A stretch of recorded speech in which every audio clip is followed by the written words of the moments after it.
The old brown briefcase lay alone in the middle of the busy sidewalk while hundreds of people hurried past without even looking at it.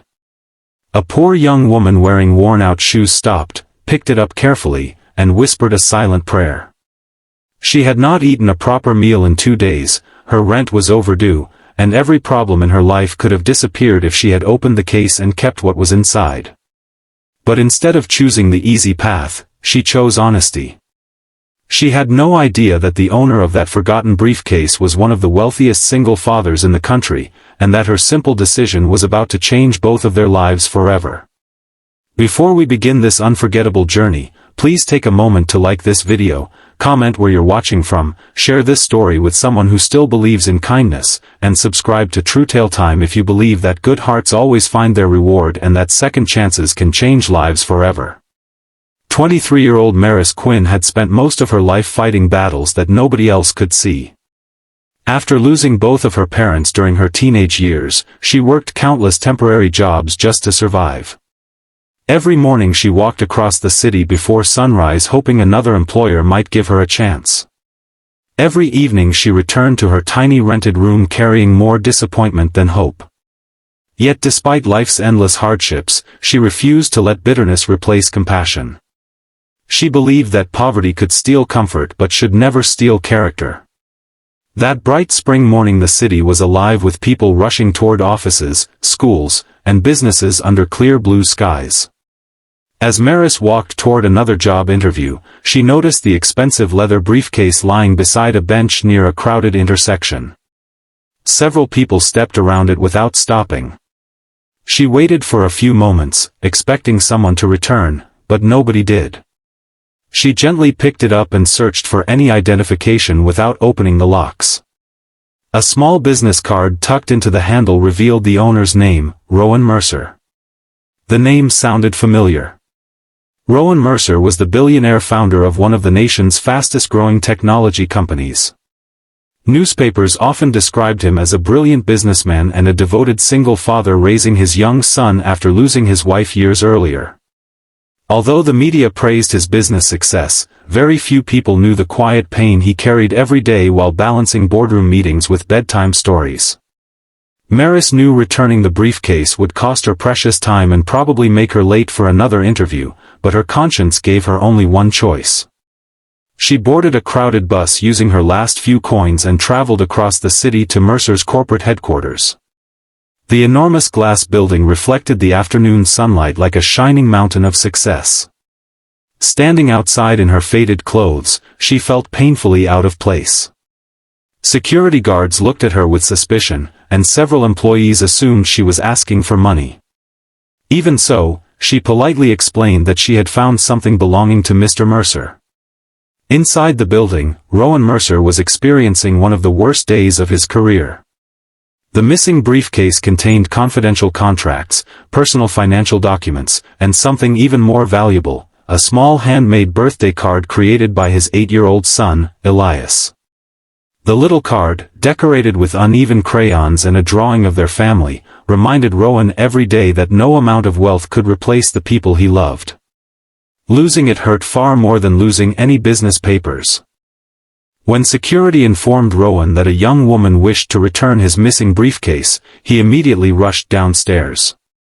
As soon as he saw the case untouched in her hands, relief flooded his face. He thanked her sincerely before unlocking it. Every document remained perfectly organized. The birthday card rested exactly where he had left it. Rowan realized that someone who desperately needed money had willingly walked away from a fortune simply because it was the right thing to do.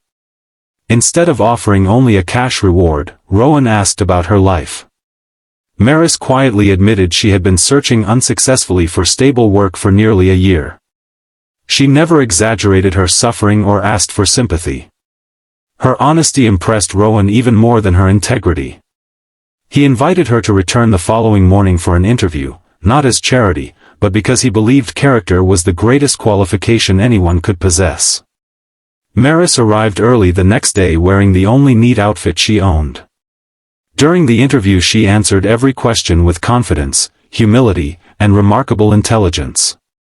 Rowan soon discovered she had taught herself bookkeeping, customer service, and computer skills through free public library courses while searching for employment. Within hours she was offered an entry-level administrative position. The weeks that followed slowly transformed her life. She worked harder than anyone else in the office, stayed late without complaining, and treated every coworker with respect regardless of their position. More importantly, she formed a warm friendship with young Elias, who often visited the office after school. Having grown up without parents herself, Maris understood loneliness better than most adults. She encouraged the quiet little boy, helped him with homework, and reminded him that his mother's love would always remain part of him. Rowan watched these moments from a distance. For the first time since losing his wife, he saw genuine laughter returning to his son's face. He also noticed something equally rare: Maris never tried to impress wealthy people or seek special treatment. Whether speaking with executives or janitors, her kindness remained exactly the same. Months later, Rowan launched a foundation dedicated to helping struggling young adults find education and employment. At the opening ceremony, he surprised everyone by inviting Maris onto the stage. In front of hundreds of employees, community leaders, and reporters, he explained that the foundation existed because one poor young woman had reminded him that honesty still existed in a world often driven by greed. Her decision to return a forgotten briefcase had inspired him to invest not only in businesses but also in human potential. Tears filled Maris's eyes as the audience rose for a standing ovation. She had never imagined that a simple act of integrity would ripple outward and create opportunities for thousands of other people facing hardships similar to her own. What began as an ordinary morning had become the turning point not only of her life but also of countless lives she would never even meet. If this story has touched your heart so far, please like this video, share it with your friends and family, and leave a comment because your support helps us continue sharing powerful stories that inspire hope and kindness around the world. Special request: comment below with the words, "Kindness always returns," if you believe that doing the right thing is never a waste, even when nobody is watching. As the sun slowly set over the city that evening, Maris walked home with quiet gratitude instead of heavy despair. She finally understood that life often tests people not when they have everything, but when they have almost nothing. The briefcase she returned had carried important documents, but it had also carried an invisible opportunity that only an honest heart could unlock. Rowan Mercer regained far more than lost papers that day. He rediscovered faith in humanity. And Maris proved that true wealth is measured not by the money we keep but by the goodness we refuse to lose. Sometimes the smallest act of honesty becomes the beginning of the greatest miracle, reminding us that kindness always finds its way back home.